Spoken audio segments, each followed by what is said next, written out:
بسم اللہ الرحمن الرحیم۔ حضرت ابو جندل، سنو کس طرح کی آزمائش ہے۔ حضرت ابو جندل بن سہیل حضور کے صحابی ہیں، نبی پاک مدینے آ گئے، وہ مکے رہ گئے۔ والد نے اور بھائیوں نے کہا کلمہ چھوڑ دے ورنہ ماریں گے۔ ہمیں تو مفت میں کلمہ ملا ہے، بالکل فری، نمازیں بالکل فری، ہر چیز مفت میں، اس لیے لوگ کہتے ہیں ابھی ٹائم نہیں ملے گا تو پڑھوں گا۔ انہوں نے محنت کر کے لی تھی نا، تو نماز چھوٹ جاتی تھی تو چیخیں بھی نکل جاتی، کیونکہ دین محنت کر کے لیا تھا، قدر تھی۔ حضرت ابو جندل بن سہیل کلمہ پڑھا، والد نے کیا کیا، انہوں نے پکڑ کے باندھ دیا زنجیروں سے، اور آپ فرماتے ہیں کہ مجھے کہتے تھے چھوڑ، میں نہیں چھوڑتا تھا، میرے ہاتھ جب باندھ دیے تو میرا باپ اور میرے بھائی بندھے ہوئے ہاتھوں پہ ڈنڈے برساتے تھے، چھوڑے گا کہ نہیں کلمہ؟ آپ فرماتے میں نے کہا میں نہیں چھوڑوں گا۔ کہتے میرے کان میں کسی نے آ کے خبر دی کہ نبی پاک حدیبیہ تک آ گئے، 1500 صحابہ کو لے کے نبی پاک آ گئے عمرہ کرنے۔ فرماتے ہیں میں اب میں نے کہا میری بات بن گئی، میرے کریم پہنچ گئے، میرے وارث آ گئے، اب مسئلہ حل ہو گیا۔ ادھر نبی پاک صلی اللہ علیہ وسلم کے ساتھ صلح نامہ لکھ رہے ہیں کفار۔ اس صلح میں شرط طے ہو گئی کہ مکے سے اگر کوئی مسلمان مدینے جائے گا تو نبی پاک واپس کریں گے، رکھیں گے نہیں۔ وہ کہہ رہے ہیں کہ میں سمجھ گیا کہ حالات صحیح ہو گئے، یہاں حضور نے شرط طے کر لی کہ کوئی واپس آئے گا تو رکھیں گے نہیں۔ میرے حبیب کریم علیہ الصلوۃ والسلام جب یہ کہا نا شرط طے ہو گئی، تو جناب ابو جندل کہتے ہیں کسی طریقے سے میں گھر کی الماری توڑ کے باہر نکلا، زنجیریں نہ مجھ سے ٹوٹیں، زنجیروں سمیت میں آیا۔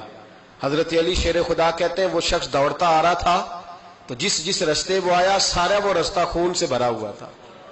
کہتے ہیں خون سے لتھڑے ہوئے حضرت ابو جندل پہنچے، آ کے حضور کے سامنے کھڑے ہوئے، اور جب ان کا چہرہ دیکھا تو محبوب کی آنکھوں میں آنسو آ گئے، ہاتھ بندھے ہوئے دکھائے، کہا محبوبہ یہ ہتھکڑیاں دیکھو، یہ میرے پیروں میں زنجیریں دیکھو، زخم پہ زخم کھا کے جی، خون جگر کے گھونٹ پی، آہ نہ کر لبوں کو سی، یہ عشق ہے کوئی دل لگی نہیں، حضور یہ میرا حال ہے۔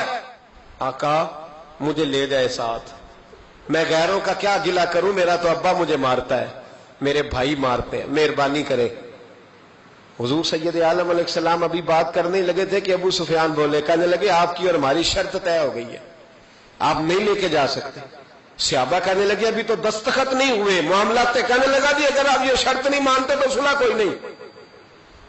دیانتداری سے بتانا، دیانتداری سے، کوئی استاد یوں چھوڑ کے چلا جائے، کوئی مرشد یوں چھوڑ کے چلا جائے، کیا حالت ہوگی؟ لوگ بھاگ نہیں جاتے چھوڑ چھاڑ کے، چھوڑو جی اس نے میرے ساتھ پیار ہی نہیں کیا۔ یہاں تو آپ ایک ٹائم نہ کسی کو دے تو وہ ناراض ہو جاتا ہے، کہتا ہے میری مانی نہیں، چھٹی۔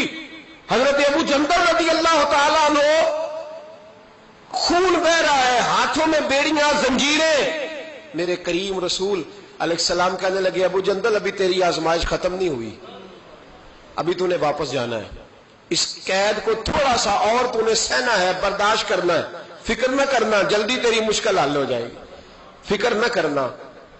باپ ہنسنے لگا، ادھر دیکھو گریبان سے پکڑ کے کھینچ کے کہنے لگا ان کے ساتھ جانا چاہ رہا تھا تو یہ تجھے لینے آئیں گے؟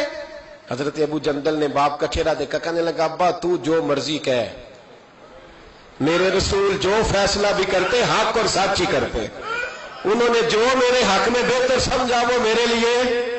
بات نہ کروں خواجہ غلام فرید کی، حضرت خواجہ کیا کہتے ہیں؟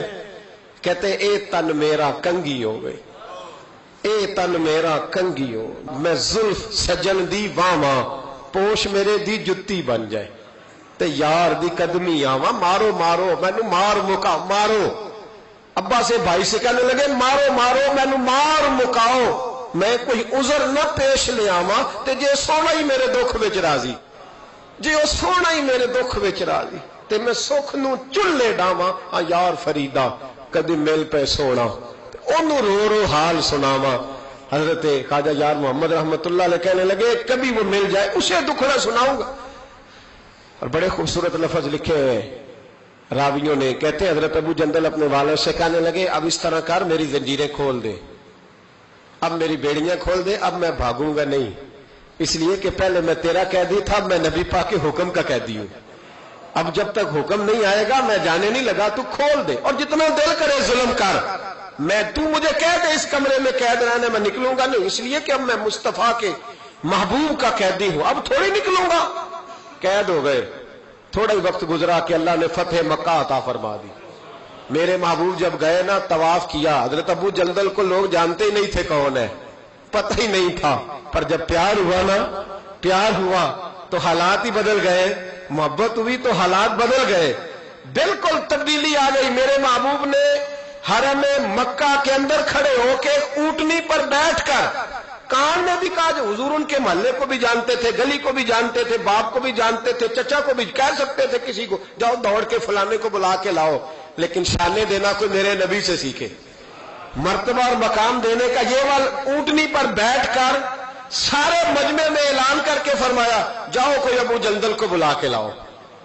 زور سے حضرت ابو جندل کی عظمت واضح ہو گئی، وہ تشریف لائے، سامنے کھڑے ہوئے تو نبی کریم فرمانے لگے، تجھے کہا تھا نا تیری مشکل تھوڑی رہ گئی ہے، تجھے کہا تھا نا تھوڑی رہ۔ حضرت ابو جندل فرمانے لگے، وہ جو تکلیف حدیبیہ میں ہوئی تھی نا، وہ مجھے دوبارہ کبھی یاد ہی نہیں آئی، لیکن یہ جو حضور نے میرے لیے حرم میں جملے کہے نا، فرماتے جب میں یاد کرتا ہوں تو مجھے یوں لگتا ہے میری روح پرواز کر رہی ہے، مجھے یوں لگتا ہے خدا کے عرش کے قریب سے ہو کیا۔ بھائیو، جب مشکل آتی ہے، صبر اور استقامت ہونا، پھر انسان بڑے مرتبے پاتا ہے۔